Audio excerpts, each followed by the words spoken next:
কাগজে কলমে ঢাকা চট্টগ্রাম মহাসড়কে ৩ চাকার যান চলাচল নিষিদ্ধ, তবে তার তোয়াক্কা না করেই মহাসড়কটির সীতাকুণ্ড ও মিরসরাই অংশে দাপিয়ে বেড়াচ্ছে এসব নিষিদ্ধ যানবাহন।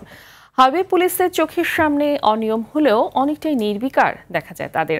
এতে একদিকে বাড়ছে দুর্ঘটনা, অন্যদিকে ব্যাহত হচ্ছে সড়কের নিরাপত্তা ও শৃঙ্খলা। চট্টগ্রাম থেকে সাইফুল মাহমুদের পাঠানো তথ্যচিত্রে বিস্তারিত জানাচ্ছেন সুলাইমান কবির।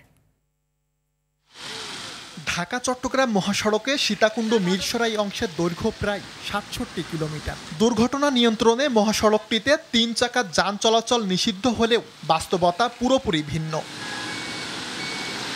আইন অমান্য করেই মহাসড়কটিতে প্রতিনিয়ত দাপিয়ে বেড়াচ্ছে শত শত ৩ চাকার যানবাহন। এতে পথচারীদের পাশাপাশি বিপাকে পড়ছেন বাস, ট্রাক সহ দূরপাল্লার পরিবহনের চালকরা। এছাড়াও প্রতিনিয়ত ঘটছে দুর্ঘটনা, যেখানে প্রাণ হারাচ্ছেন অনেকেই। যেহেতু এটা মহাসড়ক ঢাকা চিটাগাং হাইওয়ে রুট, প্রতিদিন প্রায় ৩০-৪০ হাজার গাড়ি রেগুলার আপ ডাউন করে, দ্রুত যানবাহন বেশি চলাচল করে। যেহেতু এগুলা এই ৩ চাকা গাড়িগুলা জায়গায় জায়গায় স্টপ করে, সেই জন্য দুর্ঘটনার প্রবণতা একটু বেশি হয়। মহাসড়কে ৩ চাকার যান বন্ধ করা উচিত, কারণ এগুলোর কারণে অনেক সমস্যা হচ্ছে, অ্যাক্সিডেন্ট হচ্ছে, প্লাস অনেক জনদুর্ভোগ হচ্ছে। প্রতিনিয়ত দুর্ঘটনা ঘটছে, প্রচুর প্রাণহানি ঘটছে।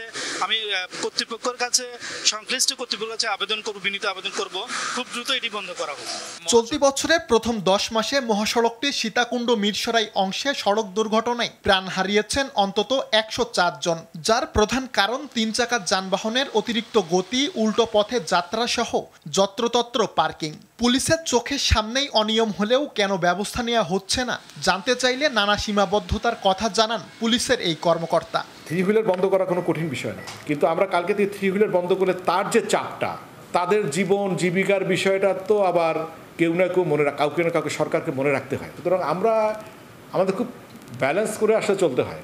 সমস্যা সমাধানে নিয়মিত মাইকিং, অভিযান ও মোবাইল কোর্ট পরিচালনার আশ্বাস স্থানীয় প্রশাসনের। এই নিষিদ্ধ যানজট যেন মহাসড়কে চলাচল না করা হয়, সেজন্য আমরা মাইকিং এর ব্যবস্থা করতেছি এবং এই যানগুলোর বিরুদ্ধে আমরা অভিযান পরিচালনা করে আমরা প্রসিকিউশন দাখিল করতেছি। আমরা অতি শীঘ্রই এই মোবাইল কোর্ট পরিচালনা করব।